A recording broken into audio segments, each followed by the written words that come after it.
Hello everyone, welcome back to our channel. আশা করি তোমরা সবাই খুব ভালো আছো।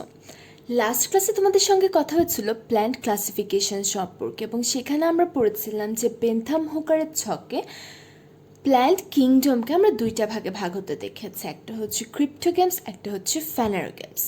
কেন তাদের আলাদা করা হলো? কারণ আমাদের আশেপাশের উদ্ভিদগুলোতে আমরা দেখি যে কারো ফুল হচ্ছে, কারো হচ্ছে না। কেউ স্পোরের মাধ্যমে বংশবৃদ্ধি করছে, কেউ বীজের মাধ্যমে বংশবৃদ্ধি করছে। মেইনলি দেখা যায় ক্রিপ্টোগ্যামস তারা স্পোরের মাধ্যমে বংশবৃদ্ধি করে, কেননা তাদের কোনো ধরনের ফুল হয় না, ফলে তাদের কোনো ধরনের ফলও হয় না। এই ক্রিপ্টোগ্যামসকে আবার তিনটা ভাগে ভাগ করা যায়: থ্যালোফাইট, ব্রায়োফাইট এবং টেরিডোফাইট। থ্যালোফাইটস কারা? অ্যালসি এবং ফানসাইকে বলা হচ্ছে থ্যালোফাইটস। তাদেরকে আমরা মেনলি মূল, কাণ্ড এবং পাতায় বিভাজিত করতে পারি না। যাদেরকে আমরা মূল, কাণ্ড এবং পাতায় বিভাজিত করতে পারি তারা হচ্ছে টেরিডোফাইটের অন্তর্ভুক্ত, এবং যাদেরকে আমরা মূল, কাণ্ড এবং পাতায় বিভাজিত করতে পারি না বাট দেখে মনে হয় যে আসলে তাদের মূল, কাণ্ড এবং পাতা রয়েছে, তারা হচ্ছে ব্রায়োফাইট। তো আজকের লেকচারে আমরা অ্যালসি সম্পর্কে বিস্তারিতভাবে পড়ব। মেইন লেকচারে যাওয়ার আগে একটা কথা বলে দিই, লাস্ট ক্লাসটা তোমাদের জন্য খুব বেশি ইম্পর্ট্যান্ট। প্ল্যান্ট ক্লাসিফিকেশন এবং বেন্থাম হুকারের ছক সম্পর্কে একটা ক্লিয়ার ধারণা থাকলে চ্যাপ্টার 5, 6 অ্যান্ড 7 এই তিনটা চ্যাপ্টার খুব ভালো মতো পড়া যায়। এই জন্যই আপু লাস্ট ক্লাসে তোমাদের প্ল্যান্ট ক্লাসিফিকেশন দিয়ে শুরু করলাম। আজকে এলসি পড়বো, অর্থাৎ চ্যাপ্টার 5 আমরা শুরু করছি। ইনশাল্লাহ এলসি, ফানজা এবং লাইকেনের মধ্য দিয়ে তিনটা পার্ট নিয়ে আমরা চ্যাপ্টার 5 শেষ করব। অ্যান্ড দেন চ্যাপ্টার 6 ব্রায়োফাইট এবং টেরিডোফাইটটা মেবি 2টার মতো ক্লাস লাগবে। অ্যান্ড নেক্সট ডে হচ্ছে জিমনোস্পার্ম এবং অ্যানজিওস্পার্ম। 3টা ক্লাসের মধ্যে আমি কমপ্লিট করার ট্রাই করব। অ্যান্ড এরপরেই তোমাদের এই 3টা চ্যাপ্টারের উপর আমি একটা রিভিউ ক্লাস দেব। কেন এত গুরুত্ব দিচ্ছি এই চ্যাপ্টারগুলোর উপর? বিকজ এই চ্যাপ্টারগুলো তোমাদের জন্য খুব ইম্পর্ট্যান্ট, এইচএসসি লেভেলের থেকেও বেশি ইম্পর্ট্যান্ট ভর্তি পরীক্ষার জন্য। কেননা ভর্তি পরীক্ষা এখান থেকে প্রচুর পরিমাণে অবজেক্টিভ আসে। এখন বেশিরভাগ টাইমে দেখা যায় যে আমরা স্কিপ করি এই চ্যাপ্টারগুলো।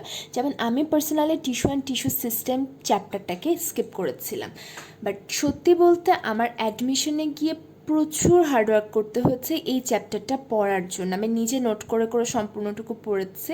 সো অলরেডি সেই ক্লাসগুলো আমি তোমাদের জন্য আপলোড করে দিচ্ছি, tissue and tissue system. So আমি যে প্রবলেমগুলো ফেস করছি সেগুলো যাতে তোমাদের ফেস না করতে হয় তার জন্যই আমি এই চ্যাপ্টারগুলোতে একটু বেশি গুরুত্ব দিচ্ছি। চ্যাপ্টার 5, 6, 7 অ্যান্ড এগুলোর উপর একটা রিভিউ ক্লাস আমি অ্যাড করার ট্রাই করব চ্যানেলে। সো আশা করব তোমরা এখনও যারা লাস্ট ক্লাসটা করনি তারা অবশ্যই লাস্ট ক্লাসটা করে নেবে এবং নেক্সট ক্লাসগুলোতে আপুর সাথে থাকবে। এবং চ্যাপ্টার 8 অর্থাৎ টিস্যু অ্যান্ড টিস্যু সিস্টেমের ক্লাসগুলো অলরেডি আমি আমার চ্যানেলে আপলোড করে দিচ্ছি। তোমরা যারা এখনও ক্লাসগুলো দেখোনি কাইন্ডলি তোমরা ডিসক্রিপশন বক্স থেকে লিঙ্ক নিয়ে ক্লাসগুলো অ্যাটেন্ড করবে, বিকজ এই ক্লাসগুলো তোমাদের জন্য খুব বেশি ইম্পর্ট্যান্ট। সো এখন চলে যাচ্ছে মেইন লেকচারে, অ্যালসি। অ্যালসি বলতে আসলে কোন ধরনের উদ্ভিদগুলোকে বোঝায়?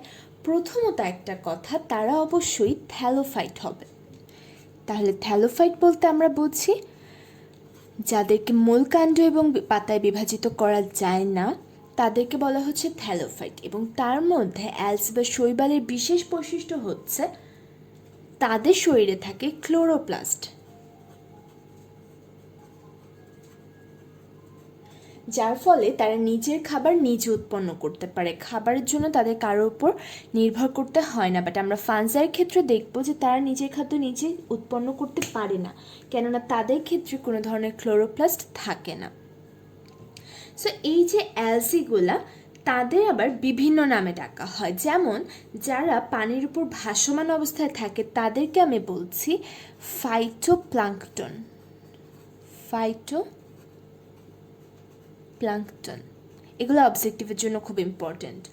যারা জলাশয়ের নিচে মাটিতে আবদ্ধ অবস্থায় জন্মায় তাদেরকে আমরা বলছি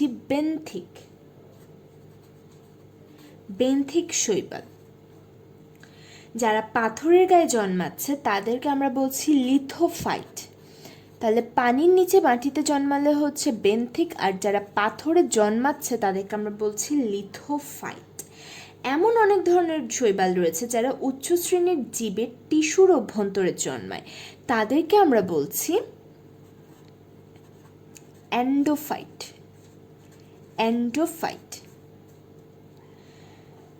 যারা অন্য শৈবালের গায়ে জন্মায় তাদেরকে আমরা বলছি এপিফাইট। উচ্চ শ্রেণীর উদ্ভিদে জন্মালে অ্যান্ডোফাইট, আর শৈবালের দেহে জন্মালে এপিফাইট। এই যে এত ধরনের শৈবাল বা এত ধরনের বিভিন্ন বৈশিষ্ট্য সম্পন্ন শৈবাল, তাদের নিয়ে বিজ্ঞানের যে শাখায় আলোচনা করা হচ্ছে তাদেরকে আমরা বলছি ফাইকোলজি। মেইনলি তাদেরকে নিয়ে আলোচনা, পর্যালোচনা, পরীক্ষণ, নিরীক্ষণ এবং গবেষণা করা হয় এই ফাইকোলজিতে। এবং এই যে ফাইকোলজি, এটা এসেছে ফাইকোস ওয়ার্ড থেকে, ফাইকোস, যার মিনিং হচ্ছে সি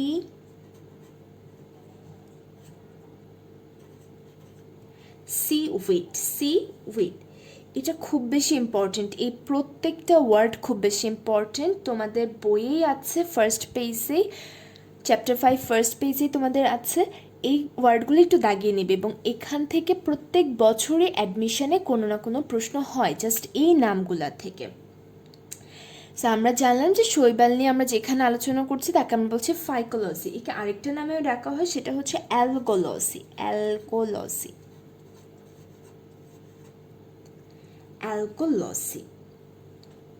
সারা বিশ্বে এখনো পর্যন্ত প্রায় 30,000 প্রজাতির শৈবাল রয়েছে বলে ধারণা করা হয়। এই চ্যাপ্টারের সবগুলা সংখ্যাই তোমাদের জন্য খুব ইম্পর্টেন্ট, কতগুলো প্রজাতি রয়েছে, বাংলাদেশে কতগুলো রয়েছে। বাট আমি তোমাদের সাজেস্ট করব যে এখন এই সংখ্যাগুলো একটু স্কিপ করতে। পরীক্ষার আগে আমরা পড়ব, বিশেষ করে ভর্তি পরীক্ষার আগে লাস্ট এডিশনের যে বইটা থাকে সেখানে যেই সংখ্যাটা লেখা থাকবে সেটা থেকেই তোমার প্রশ্ন হবে। সো অলওয়েজ ট্রাই করবে যে একদম রিসেন্ট আপডেটসগুলোর সাথে থাকতে, একদম রিসেন্ট যেসব এডিশনগুলো আসবে সেখান থেকে এইসব সংখ্যাভিত্তিক মানগুলো মনে রাখার জন্য। তাহলে আমরা অলরেডি বিভিন্ন ধরনের অ্যালজি বা শৈবাল সম্পর্কে জানলাম। এখন চলে আসি যে এই শৈবালের নিশ্চয়ই নির্দিষ্ট কোনো বৈশিষ্ট্য রয়েছে। এখন কি কি বৈশিষ্ট্য রয়েছে একটি শৈবালের? যারা অলরেডি আমার সাথে লাস্ট ক্লাসগুলো অ্যাটেন্ড করেছে, আই থিঙ্ক তারা এখন আমাকে ক্যারেক্টারিস্টিক্সগুলো বলতে পারবে। প্রথমত আমি চলে আসি শৈবাল বা অ্যালসির কিংডম কোনটা? প্ল্যান্টি। তারা প্ল্যান্টের অন্তর্ভুক্ত। তাহলে যেহেতু তারা প্ল্যান্টের অন্তর্ভুক্ত, আমি তাদের জন্য কি কি বৈশিষ্ট্য বলতে পারি? প্রথমত, তাদের যে নিউক্লিয়াস থাকবে সেটা সুকেন্দ্রিক থাকবে, এককোষী অথবা বহুকোষী হতে পারে তারা। তাহলে আমরা দেখছি সুগঠিত নিউক্লিয়াস থাকবে। দেন আমরা দেখলাম যে তাদেরকে আমরা ক্রিপ্টোগ্যামসের অন্তর্ভুক্ত করছি। কিসের অন্তর্ভুক্ত করছিলাম? ক্রিপ্টোগ্যামস। বেনথাম হুকার মেইনলি প্রাকৃতিক শ্রেণীবিন্যাস করেছিলেন এবং বেনথাম হুকার ওনার ছকে অ্যালসিকে ক্রিপ্টোগ্যামসের অন্তর্ভুক্ত করেছেন। তাহলে আমি সরাসরি বলতে পারছি সে একটি অপুষ্পক উদ্ভিদ, অর্থাৎ তাকে অবশ্যই স্পোরের মাধ্যমে বংশবৃদ্ধি করতে হবে এবং এই স্পোরগুলো যেখানে থাকবে তাকে আমরা বলছি স্পোরানজিয়া, বা স্পোরানজিয়াতে স্পোরগুলো উৎপন্ন হবে, একটি থলিকা বিশেষ স্পোরানজিয়া। এই স্পোরানজিয়াগুলো সর্বদাই এককোষী হয়ে থাকে, প্ল্যান্টটি। তার জন্য আমরা বলতে পারছি সুকেন্দ্রিক, এককোষী বা বহুকোষী হয়ে থাকে। যেহেতু অপুষ্পক, তার জন্য আমরা বলতে পারছি স্পোরের মাধ্যমে বংশবৃদ্ধি করে এবং স্পোরের উৎপত্তি হয় স্পোরানজিয়াতে, যে স্পোরানজিয়াগুলো সাধারণত এককোষী হয়ে থাকে এবং তাদের যে জননাঙ্গ থাকে তা সাধারণত এককোষী অথবা বহুকোষী হয়ে থাকে, তবে এক্ষেত্রে তাতে কোনো বন্ধাবরণ থাকে না। একমাত্র ব্যতিক্রম হচ্ছে কারা, এটা একটু মাথায় রাখবে। পরবর্তীতে চলে আসি, ক্রিপ্টোগ্যামসকে আমরা 3টা ভাগে ভাগ করেছিলাম এবং তার মধ্যে থ্যালোফাইটার অন্তর্ভুক্ত হচ্ছে অ্যালসি। এখন থ্যালোফাইটার কি ধরনের বৈশিষ্ট্য আছে? প্রথমত, তাদের দেহটা হচ্ছে থ্যালোয়েড, তাদেরকে মূল কাণ্ড এবং পাতায় বিভাজিত করা যায় না, তার জন্য আমরা তাদেরকে বলছি থ্যালোয়েড। এবং তাদের যে কোষপ্রাচীর থাকে তা মূলত সেলুলোজ নির্মিত। লাস্ট ক্লাসে আমরা এই সম্পর্কে পড়েছিলাম এবং এটাও বলেছিলাম যে সেলুলোজ মানেই হচ্ছে পাতলা প্রাচীর এবং কাইটিন মানে পুরু প্রাচীর। সাধারণত উদ্ভিদ নিজের খাবার নিজে উৎপন্ন করে এবং শৈবালও নিজের খাবার নিজে উৎপন্ন করতে পারে, তার ক্লোরোপ্লাস্ট থাকে এবং সাধারণত শর্করা জাতীয় খাবার সে নিজের মধ্যে সঞ্চয় করতে পারে। বিভিন্ন ধরনের শর্করা জাতীয় খাবার সে নিজের মধ্যে সঞ্চয় করতে পারে, যেমন ক্লোরোফাইটা। ক্লোরোফাইটা সাধারণত সবুজ শৈবাল। ক্লোরোফাইটা, এগুলো খুব ইম্পর্টেন্ট। ক্লোরোফাইটা এক ধরনের সবুজ শৈবাল এবং তারা সাধারণত স্টার্চ বা শ্বেতসারকে সঞ্চয় করে থাকে। এরপরে হচ্ছে ক্রিসোফাইটা। এগুলো খুব বেশি ইম্পর্টেন্ট, খুব বেশি, সবগুলো মনে রাখতে হবে। ক্রিসোফাইটা, ক্রিসোফাইটা হচ্ছে ক্রিসোল্যামিনারিনকে সঞ্চয় করে। দেখো নামের সঙ্গে মিল আছে, সো এটাও আমাদের মুখস্থ করতে হবে না। ক্রিসোল্যামিনারিন, ক্রিসোফাইটা সঞ্চয় করে ক্রিসোল্যামিনারিন। এরপরে চলে আসি পাইরোফাইটা। পাইরোফাইটা এক ধরনের অগ্নি শৈবাল, এদের কালারটা অনেকটা আগুনের মতো। আর ক্রিসোফাইটা হচ্ছে ব্রাউন, গোল্ডেন ব্রাউন শৈবাল। এই পাইরোফাইটা সঞ্চয় করে প্যারামাইলন। এখানেও নামের সাথে মিল আছে। দেন হচ্ছে ফিওফাইটা। এটা এক ধরনের বাদামি শৈবাল। ক্রিসোফাইটা হচ্ছে গোল্ডেন ব্রাউন আর ফিওফাইটা হচ্ছে বাদামি শৈবাল, এবং এটা হচ্ছে বহুকোষী সর্ববৃহৎ শৈবাল। বহুকোষী সর্ববৃহৎ শৈবাল হচ্ছে ফিওফাইটা। এই ফিওফাইটার সঞ্চিত খাবার হচ্ছে ল্যামিনারিন, ম্যানিটল এবং অ্যালগিন। এই তিনটা সঞ্চয় করে থাকে ফিওফাইটা। এবং সর্বশেষ যেটা, সেটা হচ্ছে রোডোফাইটা। রোডোফাইটা হচ্ছে লোহিত শৈবাল।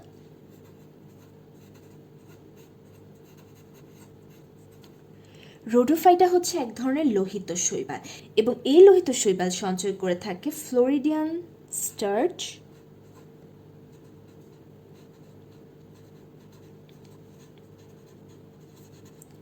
ফ্লোরিডিয়ান স্টার্চ, এগার এগার,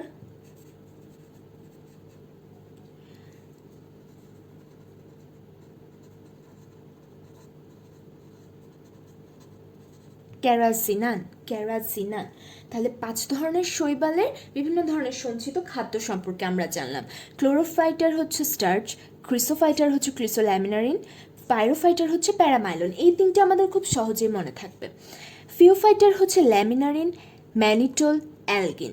ল্যামিনারিন, ম্যানিটল, অ্যালগিন। এবং এক্ষেত্রে একটা কথা একটু খেয়াল রাখবে যে দেখো ফিওফাইট এবং রেডোফাইটের 3টা করে নাম, তাই তো? তাহলে কোশ্চেনটা এভাবে আসতে পারে, যেখানে 3টে অপশান দেখবে এই প্রশ্নটাই প্রথমে আসে, সেটা হচ্ছে নিচের কোনটি ফিওফাইটার সঞ্চিত খাদ্য নয়? এই 3টে অপশানের সাথে অন্য আরেকটা অপশান দিবে, হয় এখান থেকে দিবে, না এখান থেকে দিবে, একটা অপশান দিয়ে দিবে। সেমভাবে রোডোফাইটার ক্ষেত্রেও আসবে, নিচের কোনটি রোডোফাইটার সঞ্চিত খাদ্য নয়। সো এই নামগুলো খুব ভালো করে মনে রাখতে হবে।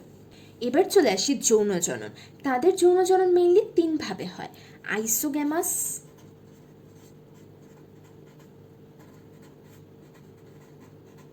আইসোগ্যামাস,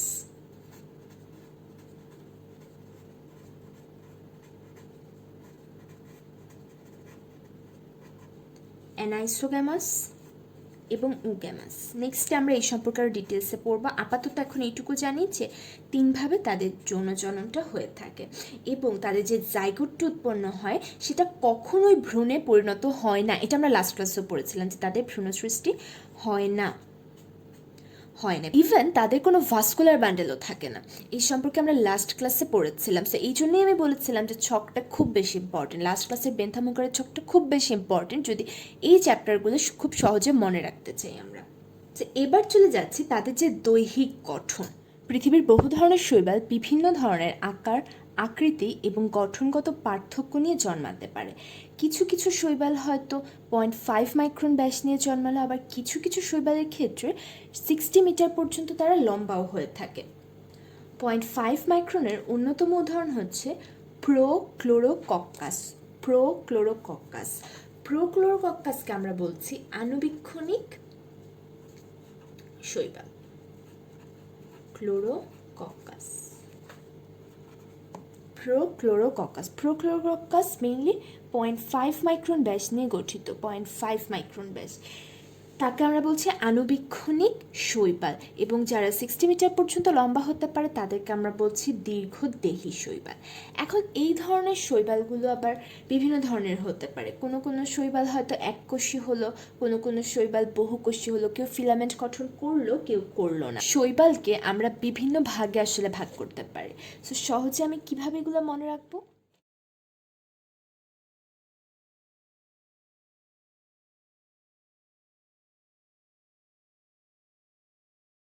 একটু অদ্ভুত ছন্দটা, বাট এটা দিয়েই আমি নিজেও মনে রাখতাম। সো আই থিঙ্ক তোমরা এটা দিয়ে মনে রাখতে পারবে। ইউক্লিড, গ্লোক্লো, ভলভোতে ঋণাচলে, এইচপি, এমফি, পরপর কয়েকবার পড়লেই মনে হয়ে যাবে। সো এখন চলে আসি এটা আমি কেন লিখলাম। ইউক্লিড, ইউক্লিড দিয়ে আমি বোঝাচ্ছি এককোষী সচল, অর্থাৎ তারা হচ্ছে সচল এককোষী। ইউক্লিড, গ্লোক্লো, ইউক্লিড হচ্ছে ইউগ্লেনা এবং ক্লিড হচ্ছে ক্ল্যামাইডোমোনাস। Euglena, Chlamydomonas. এবার চলে আসি গ্লোক্লো, এককোষী নিশ্চল তারা, নিশ্চল এককোষী। গ্লোক্লো, এটা দিয়ে আমি কি বোঝাচ্ছি? গ্লো হচ্ছে শৈবালগুলোর নাম গ্লো দিয়ে শুরু হবে, এবং ক্লো হচ্ছে শৈবালগুলোর নাম ক্লো দিয়ে শুরু হবে। যেমন আমি কি বলতে পারি? গ্লোয়োক্যাপসা, ক্লোরোকক্কাস, ক্লোরেলা, প্রোক্লোরোকক্কাস। প্রোক্লোরোকক্কাসেও ক্লো নামটা আছে, তাহলে প্রোক্লোরোকক্কাস হচ্ছে নিশ্চল এককোষী, 0.5 মাইক্রন ব্যাস বিশিষ্ট ক্লো। এরপরে আমি চলে আসি ভলভোতে ঋণাচলে। ভলভোতে ঋণাচলে মানে কি? ভলভোতে আমি বুঝাচ্ছি ভলভক্স, ভলভক্স। রিনা হচ্ছে শৈবালের নামের লাস্টে রিনা থাকবে, রিনা ওয়ার্ডটা থাকবে, যেমন প্যান্টোরিনা, ইউটোরিনা, ভলভক্স, প্যান্টোরিনা, ইউটোরিনা। এরা হচ্ছে সচল এবং তারা কলোনি গঠন করে, কলোনি গঠন করে বসবাস করে। শৈবাল সাধারণত কিছু কিছু শৈবাল আছে যারা কলোনি গঠন করে বসবাস করতে পছন্দ করে, তার মধ্যে হচ্ছে ভলভক্স, প্যান্টোরিনা, ইউটোরিনা ইত্যাদি। অ্যান্ড সবার লাস্টে হচ্ছে নিশ্চল, নিশ্চল কলোনিয়াল।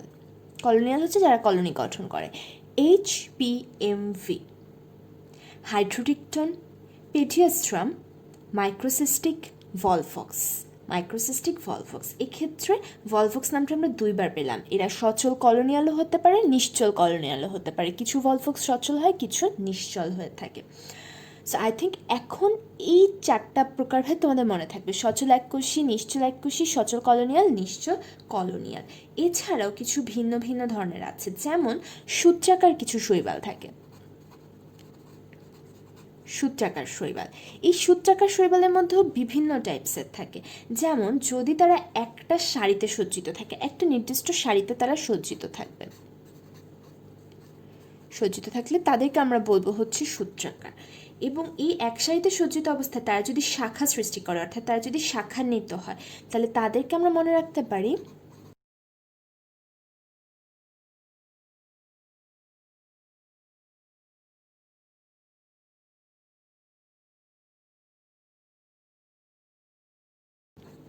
একটু অদ্ভুত হবে ছন্দগুলো, বাট আই থিঙ্ক তোমরা মনে রাখতে পারবে। অ্যান্ড কাইন্ডলি প্লিজ তোমরা নোট ডাউন করে রাখো প্রত্যেকটা লাইন, আমি যেগুলো ইম্পর্টেন্ট বলছি, যেগুলো কম ইম্পর্টেন্ট বলছি, বা আমি কীভাবে মনে রাখতে বলছি, কোনটা বোঝাচ্ছি, সব কিছু কাইন্ডলি তোমরা নোট ডাউন করে রাখো।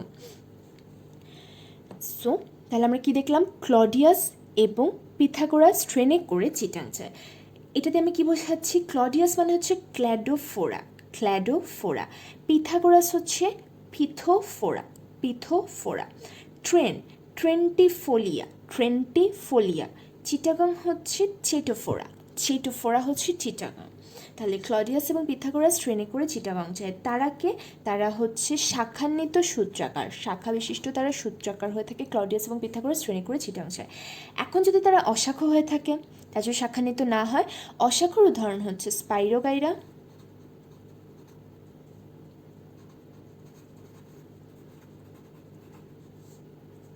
এবং উলোথ্রিক্স। উলোথ্রিক্স সম্পর্কে আমরা খানিকক্ষণ বাদেই পড়ব। ইউলোথ্রিক্স, স্পাইরোগাইরা এবং উলোথ্রিক্স। এবং কিছু কিছু শৈবাল, বিশেষ করে একটা শৈবালের নাম লেখা আছে বইতে, সেটা হচ্ছে মেকি শাখা। তারা আসলে শাখান্বিত না, বাট দেখে মনে হচ্ছে তারা শাখা সৃষ্টি করেছে, এদেরকে আমরা বলছি মেকি শাখা। এবং তার উদাহরণ হচ্ছে স্কিটোনেমা, স্কিটোনেমা। স্কিটোনেমা সাধারণত শাখা সৃষ্টি করে না, তারা মেকি শাখা গঠন করে থাকে। তাহলে আমরা দেখলাম সূত্রাকার শৈবাল হলে তারা কি ধরনের হবে। এবার চলে আসি যে সিনোসাইটিক। সিনোসাইটিক কারা? যারা নলাকার হয়ে থাকে। তারা মেইনলি শাখান্বিত, প্রস্থপ্রাচীর বিহীন এবং বহু নিউক্লিয়াসযুক্ত, তাদেরকে আমরা বলছি শাখান্বিত। এবং যদি একটা সারিতে সজ্জিত থাকে তাদেরকে আমরা বলছি সূত্রাকার। আর সাইফনের ক্ষেত্রে পড়লাম নলাকার। তার উদাহরণ হচ্ছে ভচেরিয়া, বট্রিডিয়াম এবং পলিসাইফোনিয়া। ভচেরিয়া, বট্রিডিয়াম এবং পলিসাইফোনিয়া, এই তিনটি নামই খুব বেশি ইম্পর্টেন্ট।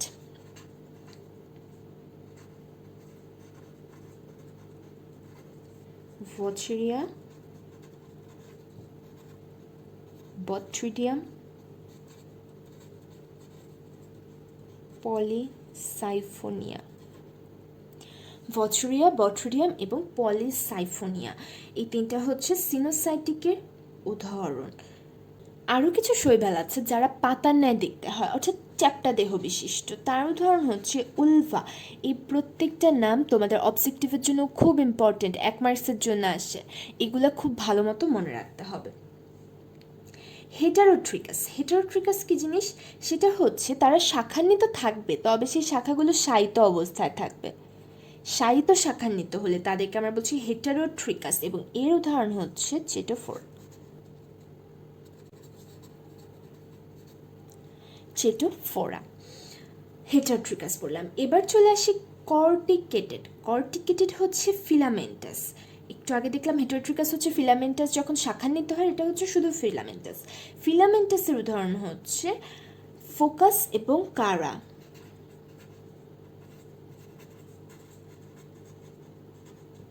তাদেরকে আমরা একত্রে KFC দিয়ে মনে রাখতে পারি। কর্টিকেটেড মানে আমরা এই নামটা মনে রাখলাম, ফোকাস এবং কারা। এছাড়াও কিছু বিশেষ আকৃতির শৈবাল রয়েছে, তাদেরকে মনে রাখার জন্য আমরা পড়ছি বিশেষ শালা। আচ্ছা, সার্জাসাম এবং ল্যামিনারিয়া। তাহলে আই থিঙ্ক এখন দৈহিক গঠনের ভিত্তিতে কী কী ধরনের শৈবাল হতে পারে এইটুকু অ্যাটলিস্ট তোমাদের কাছে ক্লিয়ার। তাহলে আমরা বৈশিষ্ট্য পড়লাম, দৈহিক গঠন পড়লাম, সঞ্চিত খাদ্য সম্পর্কে পড়লাম। এবার আমরা চলে যাচ্ছি জননের ক্ষেত্রে, তারা আসলে কী কী ধরনের জনন সম্পন্ন করে থাকে। ফার্স্টে আমরা পড়লাম যে তাদের জননটা হয়ে থাকে 3 ভাবে: অঙ্গজ জনন, অযৌন জনন এবং যৌন জনন।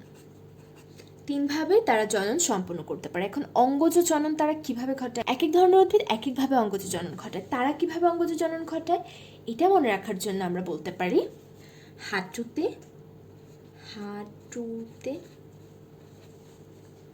2 বার খণ্ডন। হাঁটুতে 2 বার খণ্ডন। হা দিয়ে বোঝাচ্ছে হর্মোগোনিয়া সৃষ্টি করে থাকে তারা।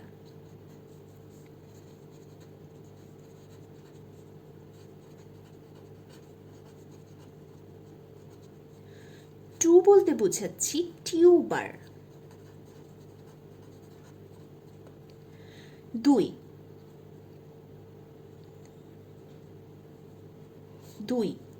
2 বার মানে হচ্ছে দ্বিবিভাজন, তাদের দ্বিবিভাজনও হয়ে থাকে।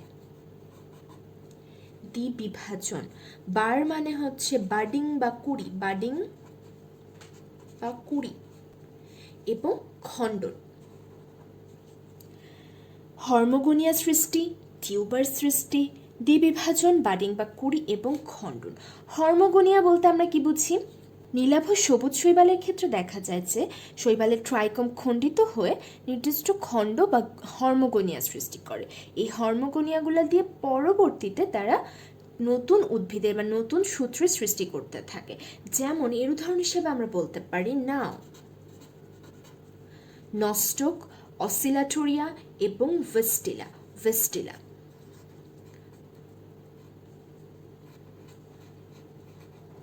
নস্টক, অসিলাটোরিয়া, ভেস্টিলা। নস্টক এবং অসিলাটোরিয়া তোমাদের বইতে আছে এবং ভেস্টিলা অন্য একজন রাইটারের বইতে আছে।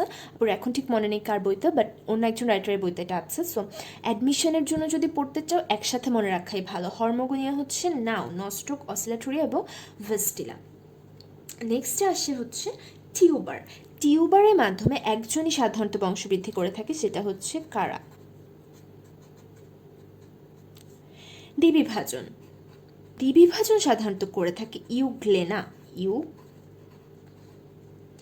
ইউগ্লেনা। তোমাদের বইতে এটাই লেখা আছে, অন্যান্য বই আছে ক্লোরেলা এবং ডায়াটম। ইউগ্লেনা, ক্লোরেলা এবং ডায়াটম। নেক্সটে চলে আসি বাডিং। বাডিং সাধারণত করে থাকে প্রোটোসাইফন। প্রোটোসাইফন। বাডিং বা কুড়ি সৃষ্টি করে থাকে প্রোটোসাইফন এবং খণ্ডন করে থাকে উনো। খণ্ডন করে থাকে উনো। ইউলোথ্রিক্স, নস্টক, অসিলাটোরিয়া, ওরোগোনিয়া। নামগুলো একটু লিখে দিচ্ছি আমি। ইউলোথ্রিক্স,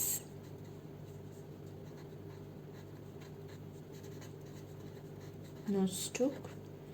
কাইন্ডলি প্লিজ এই ক্লাসটা করার পর তোমরা অবশ্যই বই থেকে একবার পড়ে নেবে। এরপরেও যদি কোনো টপিকে তোমাদের কোনো প্রবলেম থাকে আমাকে অবশ্যই জানাবে। আজকের ক্লাসে আমি ট্রাই করবো শৈবালটা কমপ্লিট করার। উলোথ্রিক্স, নস্টক, অসিলেটরি এবং ওডোগোনিয়াম। এই গেল আমাদের অঙ্গজ জনন। এখন যদি আমি অযৌন জননের কথা বলতে চাই, অযৌন জনন সাধারণত কিভাবে হয়ে থাকে?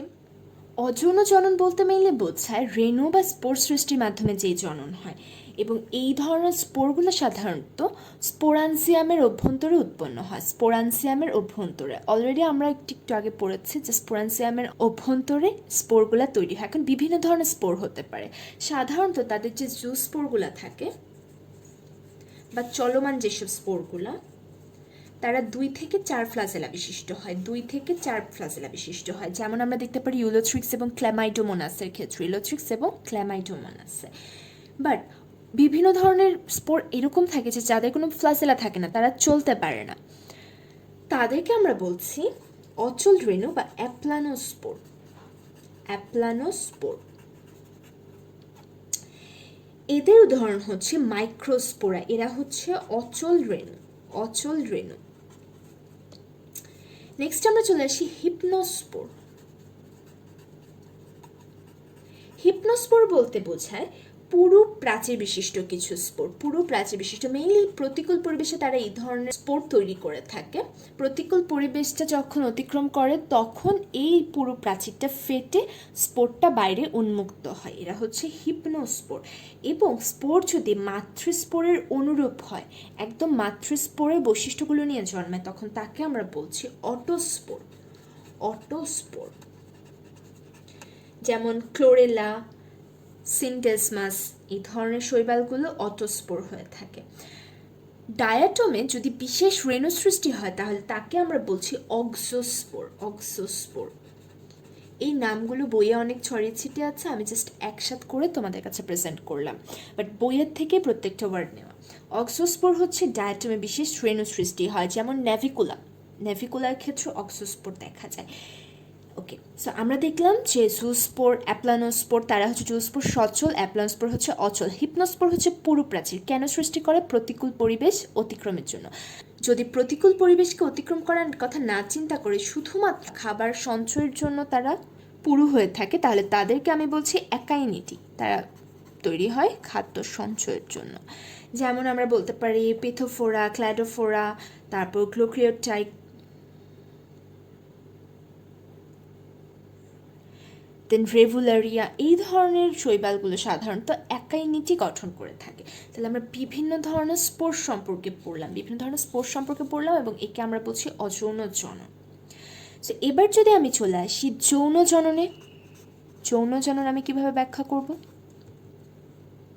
ওকে, যৌন জননের ক্ষেত্রে একটা কথা মাথায় রাখবে, বিপরীত যৌনধর্মে জননকোষ উৎপন্ন হবে এবং তারা মিলিত হয়ে জাইগোট উৎপন্ন করবে। বাট এই জাইগোটগুলা কখনোই বহুকোষী ভ্রূণে পরিণত হবে না। ইভেন কোনো ধরনের থ্যালোফাইটই বহুকোষী ভ্রূণে পরিণত হয় না। সো এখন চলে আসি যৌন জনন আসলে কি কি ধরনের হয়ে থাকে। মেনলি যৌন জননকে আমরা 2টা ভাগে ভাগ করতে পারি। একটা হচ্ছে হোমোথ্যালিক, আরেকটা হচ্ছে হেটেরোথ্যালিক। এখন এই হোমোথ্যালিকটা কি? হোমোথ্যালিক বলতে বোঝায় একই দেহে বিপরীত যৌনধর্মী দুইটা জননকোষ উৎপন্ন হবে, তাহলে ওরা উৎপন্ন হবে একই দেহে। বাট হেটেরোথ্যালিকের ক্ষেত্রে ভিন্ন দেহে তারা উৎপন্ন হয়ে থাকে, ভিন্ন দেহে উৎপন্ন হয়ে থাকে এবং পরবর্তীতে তাদের জনন ঘটে থাকে। এই হেটেরোথ্যালিককে আমরা আবার 3টা ভাগে ভাগ করতে পারি। ফার্স্ট অফ অল আইসোগ্যামাস বা আইসোগ্যামি। এই ক্ষেত্রে কি হয়, দুইটা গ্যামেট সম্পূর্ণ একই রকম হয়, হুবহু একই রকম, অনেকটা এইরকম সেম আকার সেম দেখতে, তাদেরকে আলাদা করা যায় না, তাদেরকে আমরা বলছি আইসোগ্যামি। যেমন দেখা যায় উলোথ্রিক্সের ক্ষেত্রে আইসোগ্যামি দেখা যায়। নেক্সটে হচ্ছে অ্যানাইসোগ্যামি। অ্যানাইসোগ্যামি বলতে বোঝায় এসব ক্ষেত্রে দুইটি গ্যামেট ভিন্ন ধরনের হবে, একটা ক্ষুদ্র হবে একটা বৃহৎ হবে, বাট উভয় সচল হবে। অ্যানাইসোগ্যামি, একজন যদি এই ধরনের একটা আকারের হয় আরেকজন বড় আকারের হবে, বাট উভয় সচল হবে। এবং উগ্যামি, উগ্যামির ক্ষেত্রে যেটা হয় সেটা হচ্ছে একটা পুরুষ গ্যামিটটা যেটা বা পুরুষ জনন কোষ যেটা, সেটা সাধারণত সচল হয়ে থাকে এবং ছোট হয়ে থাকে, এবং স্ত্রী জনন কোষটা সাধারণত বড় হয়ে থাকে এবং সে নিশ্চল অবস্থায় থাকে, চলতে পারে না। কেন চলতে পারে না? কারণ তার ফ্লাজেলা থাকে না। স্পোর কেন চলতে পারে না? তার ফ্লাজেলা থাকে না, এটা সবসময় মাথায় রাখবে, ফ্লাজেলা থাকেন না। তাহলে আমরা দেখলাম যে তাদের যৌন জনন দুইভাবে হয়, হোমোথ্যালিক এবং হেটেরোথ্যালিক। হেটেরোথ্যালিক আবার 3 রকম, আইসোগ্যামি, অ্যানাইসোগ্যামি এবং ওগ্যামি। একটু আগে আমরা পড়লাম বৈশিষ্ট্যতে যে শৈবালের ক্ষেত্রে সাধারণত আইসোগ্যামি, অ্যানাইসোগ্যামি এবং ওগ্যামি 3 ধরনের জননী হয়ে থাকে। বাট নেক্সট আমরা পড়বো উলোথ্রিক্স সম্পর্কে। উলোথ্রিক্স সম্পর্কে আমরা ডিটেলসে পড়বো এবং সেখানে আমরা দেখবো আইসোগ্যামাস। উলোথ্রিক্স সাধারণত আইসোগ্যামাস হয়ে থাকে। সো এবার আমরা চলে যাচ্ছি জেনাস উলোথ্রিক্স। উলোথ্রিক্সের নিচে অবশ্যই দাগ দিতে হবে, এবং এই উলোথ্রিক্স হচ্ছে তোমার জেনাসের নাম। এর মধ্যে বিভিন্ন স্পিসিস থাকতে পারে, যেমন উলোথ্রিক্স শৈবালের প্রায় 60টি প্রজাতি রয়েছে, তাদের মধ্যে কতক সামুদ্রিক হলেও বেশিরভাগই মিঠা পানিতে বসবাস করতে পারে ইলোথ্রিক্স। এখন ইলোথ্রিক্স আঁকবো আমরা কিভাবে? প্রথমত একটু মাথায় রাখবে ইলোথ্রিক্স একটি সূত্রাকার হয়ে থাকে, এবং তাদের এই যে নিচের প্রান্তটা, তার কোষটা সাধারণত এইরকম হয়ে থাকে, এটাকে আমরা বলছি হোল্ড ফাস্ট। Hold fast. আমি যেহেতু সাইন পেন দিয়ে পড়াচ্ছি আমার চিত্রগুলো অতটা ক্লিয়ার হবে না, কাইন্ডলি তোমরা বই থেকে একটু দেখে নিও। আর একটা কথা একটু মাথায় রাখবে যে চিত্রগুলো খুব বেশি ইম্পর্টেন্ট, খুব বেশি। বিকজ ইলেকট্রিক্সের বর্ণনা আসলে অবশ্যই তোমাকে চিত্রটা অ্যাড করতে হবে, অ্যাটলিস্ট তাতে একটা ভালো মার্কস ক্যারি করতে পারবে। সো তাদের নিচে আমরা দেখলাম যে একটি হোল্ড ফাস্ট থাকে। হোল্ড ফাস্টটা কি? লম্বা, বর্ণহীন এবং নিচের দিকে ক্রমশ সরু হয়ে যাওয়া কোষ, যারা কি উলোথ্রিক্সকে একটা ভিত্তির সাথে আটকে রাখে। একটা পাথর হতে পারে, অন্য কিছু, একটা ভিত্তির সাথে তারা আটকে রাখে। বিশেষ করে যখন কচি অবস্থায় থাকে তখনই হোল্ড ফাস্ট দ্বারা তারা ওই বস্তুটির সাথে আবদ্ধ হয়ে যায়। এই যে ফিলামেন্টটা আমরা দেখতে পাচ্ছি, এই ফিলামেন্টের সুনির্দিষ্ট একটা কোষ প্রাচীর রয়েছে, এবং হোল্ড ফাস্ট ছাড়া অন্যান্য সকল যে কোষ তাদের মধ্যে নিউক্লিয়াস আছে, এবং তারা বেল্ট বা ফিতা আকৃতির, অনেকটা বেল্ট বা ফিতা আকৃতির, পরপর তারা সজ্জিত হয় এভাবে। সো তারা হচ্ছে বেল্ট বা ফিতা আকৃতির, তাদের একটি নিউক্লিয়াস থাকে, ক্লোরোপ্লাস্ট থাকে, এবং ক্লোরোপ্লাস্টে এক বা একাধিক পাইরিনয়েড থাকে। এই পাইরিনয়েড জিনিসটা কি? তারা মেইনলি প্রোটিন জাতীয় পদার্থের চকচকে দানা, যার চারিদিকে অনেক সময় স্টার্চ থাকে, তাদেরকে আমরা বলছি পাইরিনয়েড। তারা প্রোটিন জাতীয় পদার্থ। সো সামগ্রিক গঠনটা আমরা দেখলাম, টিউলোথ্রিক্সের সামগ্রিক যে গঠনটা, তাদের হোল্ড ফাস্ট থাকে, হোল্ড ফাস্টের সাহায্যে তারা কচি অবস্থায় নির্দিষ্ট বস্তুর সাথে সংযুক্ত হয়ে যায়। অন্যান্য যে সেলগুলো থাকে তাদের মধ্যে নিউক্লিয়াস থাকে, ক্লোরোপ্লাস্ট থাকে, ক্লোরোপ্লাস্টে থাকে পাইরিনয়েড, এবং তারা ক্রমশ লম্বা একটি আকৃতি গঠন করে সূত্রের সৃষ্টি করে থাকে ইলোথ্রিক্স। ইলোথ্রিক্স পার্টে আমাদের যেটা সবচেয়ে বেশি ইম্পর্টেন্ট সেটা হচ্ছে জননের পার্ট। জননের পার্ট হচ্ছে সবচেয়ে বেশি ইম্পর্টেন্ট, তার মধ্যে যৌন এবং অযৌন জনন সবচেয়ে বেশি ইম্পর্টেন্ট। এবং অঙ্গজ জননের ক্ষেত্রে একটা কথা মাথায় রাখবে যে তাদের সাধারণত খণ্ডায়ন হয়ে থাকে, এবং দৈবক্রমে ফিলামেন্ট ভেঙে তারা নতুন একটি ইলোথ্রিক্সের আত্মপ্রকাশ ঘটাতে পারে। বাট তাদের সবচেয়ে বেশি যেটা হয় সেটা হচ্ছে অযৌন এবং যৌন জনন। সো এবার আমি চলে যাচ্ছি অযৌন জননে। অযৌন জননে বিভিন্ন ধরনের স্পোর সৃষ্টি হয়, অলরেডি আমরা তাদের পড়ে নিলাম। এখন আমরা একটু দেখব যে তাদের অযৌন জননটা আসলে কীভাবে হয়ে থাকে। যে এক্ষেত্রে একটা কথা বলে রাখি যে অযৌন জননে তোমাদের প্রশ্নটা এভাবে আসবে যে লুথ্রিক্সের জনন ব্যাখ্যা করো, বা লুথ্রিক্সের অযৌন জনন চিত্রের সাহায্যে ব্যাখ্যা করো, বা অযৌন জননের চিহ্নিত চিত্র আঁকো। প্রত্যেকটা ক্ষেত্রে তোমাদের চিত্রটা খুব বেশি ইম্পর্টেন্ট। সো আমাদের চিত্রে ফোকাস করতে হবে। সো আমরা যদি ইউলোথ্রিক্সের অযৌন জননে চিন্তা করি, আমি ধরে নেই যে এক্ষেত্রে এটা একটা সেল এবং এখানে কিছু স্পোর তৈরি হচ্ছে, তাহলে আমি একে বলতে পারি স্পোরানজিয়াম। এই টার্মগুলো ভালো করে মাথায় রাখবে। নেক্সটে আমরা যখন ব্রায়োফাইটা পড়বো, টেরিডোফাইটা, সেসব ক্ষেত্রেও এই টার্মসগুলোই লাগবে। সো এখন এই টার্মগুলো মাথায় রেখে দাও যে স্পোর যেখানে হচ্ছে সেটা হচ্ছে স্পোরানজিয়া, এবং তাদের কী কী ধরনের স্পোর হচ্ছে, কী নাম, কোনটাকে কেন কী ধরনের নামকরণ করা হচ্ছে, এগুলোও কিন্তু নেক্সটে আমাদের অনেক বেশি লাগবে। সো স্পোরানজিয়াম থেকে স্পোরের সৃষ্টি হলো। কি সৃষ্টি হবে? জুস্পোর। এবং তাতে 4টি ফ্লাজেল আমি ধরলাম। এবং একটা কথা একটু মাথায় রাখবে যে জুস্পোরের যে গঠনটা সেটা খুব সূক্ষ্মভাবে তোমাকে আঁকতে হবে। এই যে পার্টটুকু সম্পূর্ণ সাদা বা সম্পূর্ণ কালো রাখা যাবে না, এভাবে করে কালার করে দিতে হবে। সো আমাদের এখানে জুস্পোর তৈরি হলো। এই জুস্পোরগুলো একটি ভেসিকল দ্বারা আবৃত থাকে এবং জুস্পোরানজিয়ামের প্রাচীরের গায়ে উৎপন্ন ছিদ্রপথে তারা বের হয়ে আসছে, এবং যখন তারা পানির সংস্পর্শে আসছে কিছুদিন পর এই ভেসিকলের অবলুপ্তি ঘটে, অর্থাৎ ভেসিকলটা চলে যায়।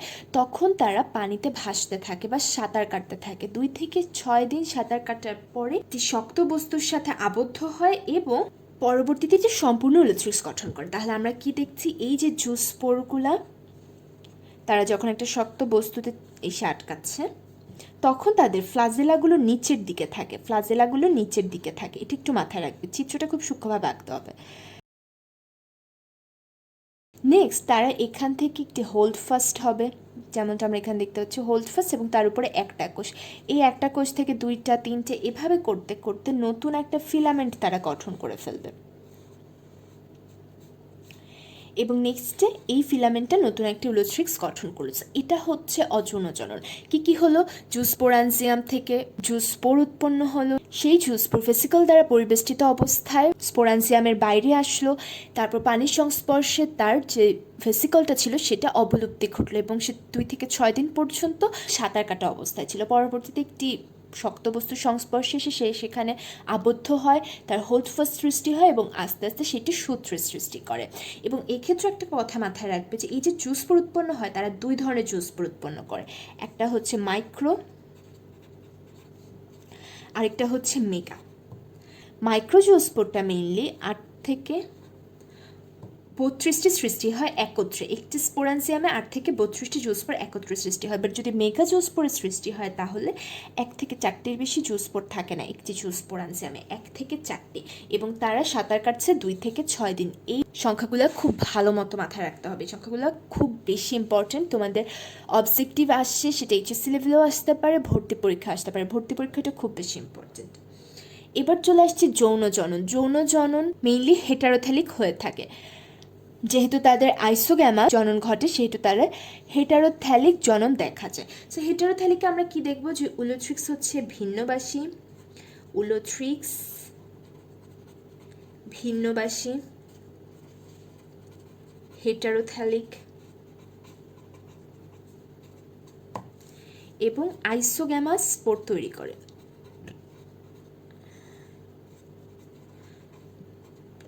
এই 3টা পয়েন্ট হচ্ছে উলোথ্রিক্সের জন্য খুব বেশি ইম্পর্টেন্ট। উলোথ্রিক্সের যৌন জননে এই 3টা পার্ট লিখতে হবে। আচ্ছা, এখন যদি আমি চলে আসি যে জননটা কিভাবে হচ্ছে, তাহলে একটু বলে রাখি যে এক্ষেত্রে দেখা যায় 2টি উলোথ্রিক্স থাকে। যেহেতু তারা ভিন্নবাসী, যদি হোমোথ্যালিক হতো তাহলে আমরা একটা দেহে দেখাতে পারতাম। সো 2টা উলোথ্রিক্স, তাদের 2টা গ্যামেটেনজিয়াম।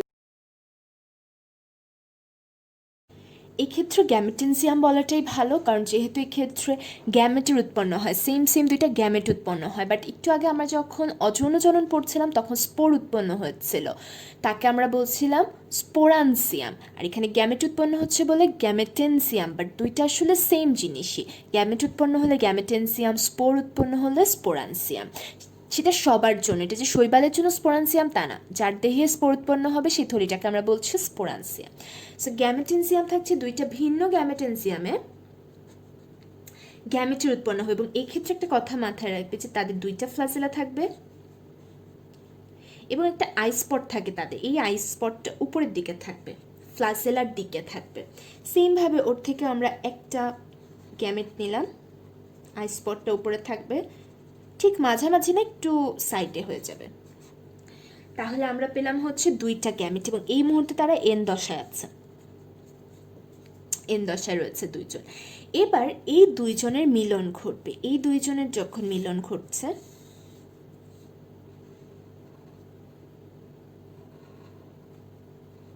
তখন এই ধরনের একটা গঠন হচ্ছে।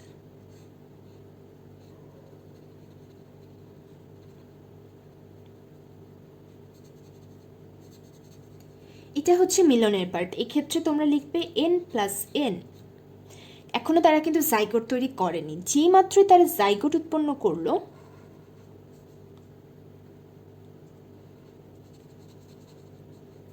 চেঞ্জটা কি বুঝতে পারছো, তারা একটা জাইগোট উৎপন্ন করলো, এটা একটা পার্ট, এটা একটা পার্ট, বাট তাদের ব্ল্যাক পার্টটুকু দেখো দুই সাইডে, এবং তাদের যে আই স্পটটা সেটা আকারে বড় হয়ে যাবে এবং একটাই হবে, এবং ফ্লাজেলা হয়ে যাচ্ছে 4টা। তাহলে এই মুহূর্তে জাইগোট আছে 2n।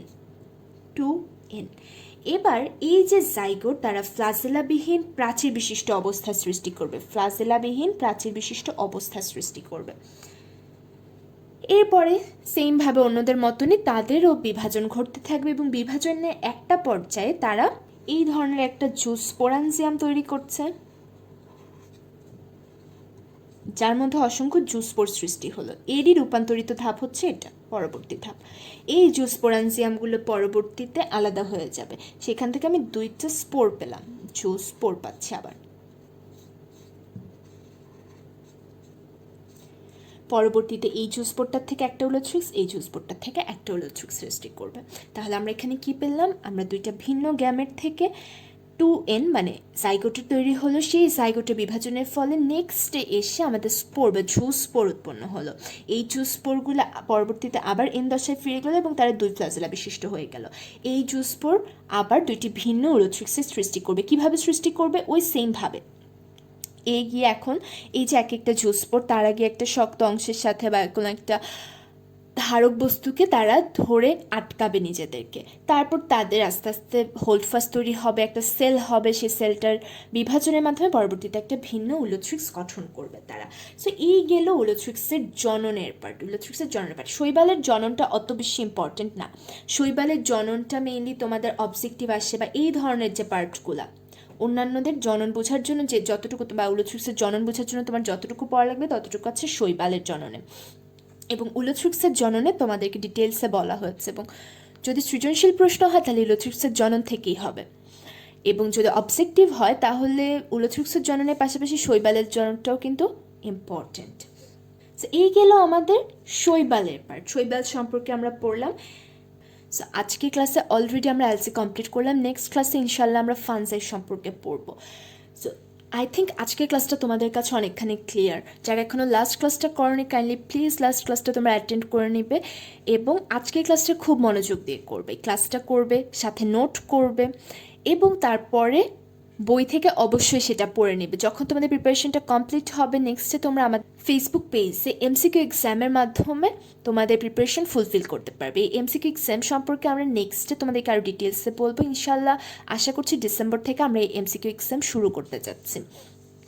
সো আজকের লেকচার এই পর্যন্ত। আজকের ক্লাসে আমরা তো এলসি কমপ্লিট করলাম। কারো যদি এখনও কোনো প্রবলেম থাকে বা আমার কোনো টপিক যদি ঠিকমতো বুঝতে না পারো কাইন্ডলি প্লিজ তোমরা কমেন্ট বক্সের মাধ্যমে আমাকে জানাবে। অ্যান্ড কমেন্ট বক্সে যদি না জানাতে চাও তাহলে অবশ্যই ফেসবুক পেজে গিয়ে আমাকে ইনবক্স করে দেবে, আমি ট্রাই করবো তোমাদের সব প্রবলেম সলভ করার। সো আমাদের আজকের ক্লাস এই পর্যন্তই, কথা হচ্ছে নেক্সট ক্লাসে। আল্লাহ হাফেজ।